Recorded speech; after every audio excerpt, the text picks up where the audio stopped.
નમસ્કાર, આપ જોઈ રહ્યા છો પંચમહાલ એક્સપ્રેસ ન્યૂઝ. નજર કરીશું આજના મહત્વના સમાચાર ઉપર. લુણાવાડામાં ધોળા દિવસે લૂંટનો પ્રયાસ, પોલીસ ઘટના સ્થળે. મહીસાગર જિલ્લાના લુણાવાડા શહેરમાં આજે સવારે 10 વાગે ધોળા દિવસે લૂંટનો પ્રયાસ થયો છે. આ ઘટનાએ સમગ્ર શહેરમાં ભયનો માહોલ ફેલાવી દીધો છે. પોલીસને ખુલ્લો પડકાર ફેંકતા આશરે 8 જેટલા શખ્સોએ પટેલ જ્વેલર્સના શોરૂમને નિશાન બનાવ્યો છે. આજે સવારે 8 જેટલા અજાણ્યા ઈસમો બંદૂક જેવા હથિયારો સાથે પટેલ જ્વેલર્સના શોરૂમમાં ઘૂસી ગયા હોવાનું મનાય છે. લૂંટના પ્રયાસ દરમિયાન લૂંટારાઓએ ફાયરિંગ પણ કર્યું હોવાની ચર્ચાઓ ચાલી રહી છે. જોકે આ વાતની હજુ સત્તાવાર પુષ્ટિ થઈ નથી. કયા પ્રકારની બંદૂકનો ઉપયોગ થયો હતો તે હજી સ્પષ્ટ થયું નથી અને તે પોલીસ માટે તપાસનો વિષય બન્યો છે.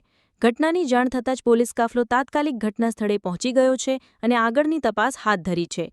હાલમાં લૂંટનો પ્રયાસ સફળ રહ્યો છે કે નિષ્ફળ તે અંગે પોલીસની તપાસ બાદ જ સાચી હકીકત બહાર આવશે. આ ઘટનાથી શહેરમાં સુરક્ષા વ્યવસ્થા સામે ગંભીર સવાલો ઊભા થયા છે અને લોકોમાં રોષ જોવા મળી રહ્યો છે.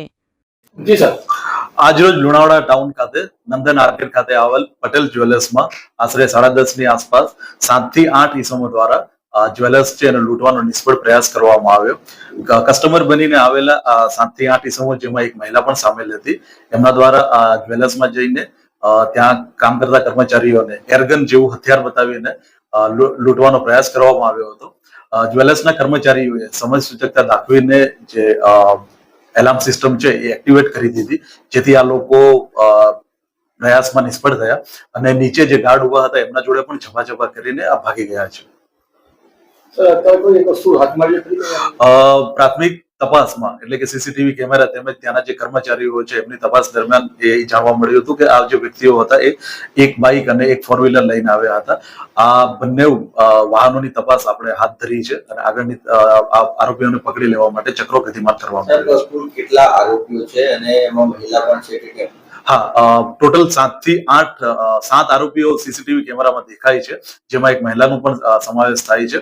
અન્ય કોઈ આરોપી ગાડીમાં બેઠા હતા કે કેમ એની પણ તપાસ હાથમાં કરવામાં આવી રહી છે. લૂંટ કરવામાં આવી નહીં, અત્યાર જે જ્વેલર્સ છે એમાંથી કોઈ પણ વસ્તુ લઈ જવામાં નહીં આવી, એટલે હત્યાનો એનો લૂંટનો નિષ્ફળ પ્રયાસ કરવામાં આવ્યો હતો. કેટલા ફાયરિંગ થયા છે એવું કઈ? જ્વેલર્સની બહાર આમણે કદાચ એક ફાયર કર્યું હતું એવું પ્રાથમિક તપાસમાં ધ્યાનમાં આવ્યું છે.